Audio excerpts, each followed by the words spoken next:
are always asking me this one question. Wafula, do I qualify for VAWA? I see you talking about it all the time on Facebook, on Instagram, and I'm just wondering, do I qualify? I'm married, or I'm divorced, or I'm annulled. We're still living together.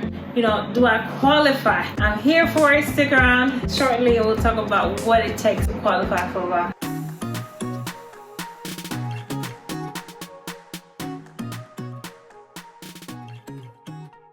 Guys, welcome back to our channel, The Immigration Helper. Well, formerly known as Immigration Helper. Now it's called the VAWA Queen. I'm still getting used to it, as you can tell. So, people are always asking me, do I qualify? That is just the main question I get on IG, on Facebook, on DMs, on emails. Do I qualify? So I'm here to make the process a little bit simpler. Hopefully by the end of this conversation, you'll know exactly if you do qualify for VAWA, you'll know exactly qualify. So in a nutshell, first of all, it's always great to discuss what VAWA is, right? Because some people are new to this channel. VAWA stands for Violence Against Women Act, promulgated in the 90s, been around a very, very long time actually. It applies to both men and women who are in a toxic or abusive marriage, okay? And so in other words, you have to be married to a U.S. citizen or green card holder, and you have to be experiencing what I call marital problems or abuse, okay? Now, of course, marital problems or abuse looks different from men versus women, but in general, that is the requirement. So you qualify for VAWA whether you are married, okay, number one, whether you're separated, number two, whether you're divorced, number three, and also you qualify for VAWA even when you're annulled.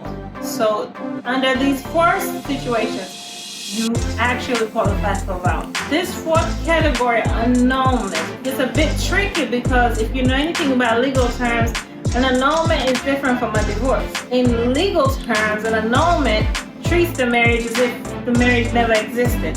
Whereas a divorce, the law recognizes that you were in a marriage, but it didn't work. But nevertheless, for VAWA purposes, even if you ended up getting an annulment, which is treated as if the marriage never existed, you could still qualify for VAWA. But I would strongly suggest that you talk to an experienced immigration VAWA lawyer before filing for VAWA if you are annulled. I repeat, do not go filing a VAWA application by yourself, because you heard Wafula say on a YouTube channel that you qualify when you're annulled. Especially if you're annulled, and an experienced VAWA lawyer really needs to talk to you, really needs to figure out the situation to see exactly how we're going to file this VAWA application and to give you the assurance that yes, we can file this VAWA application and we can win. So why do people file for VAWA again? We file for VAWA because it is a method of getting you a 10-year green card, okay?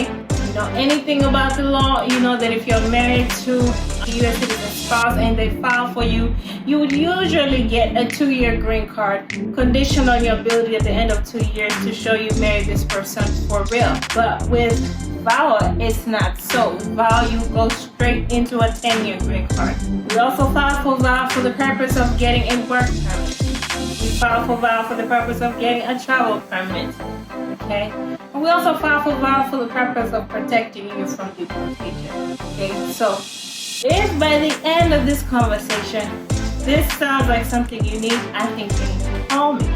Now, what are some of the things that qualify you for VAWA? Number one, things such as your spouse talking down to you, bringing you down emotionally. Things such as your spouse verbally abusing you, talking to you in derogatory terms. Things such as even your spouse playing mind games. Things such as your spouse disappearing on you for more than a day without telling you where they've gone to. Okay, just disappears on you, can't find them. Okay.